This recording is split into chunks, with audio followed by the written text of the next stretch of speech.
все голоса говорит пока, пока. И пальто на хвосте, шарф в рукаве и перчатки в карманах шепчут: подожди до утра, до утра. Но странный стук зовет в дорогу.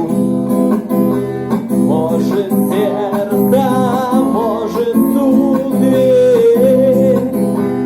И когда я обернусь на пороге, я скажу одно лишь слово: дверь.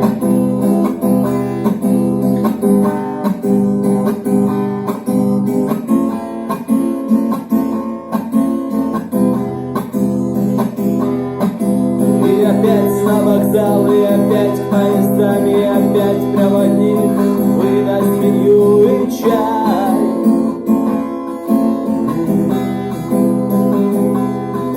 И опять не усну, и опять сквозь грохот колес мне послышится слово «прощай».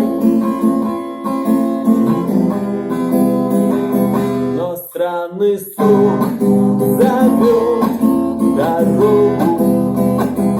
Может, сердце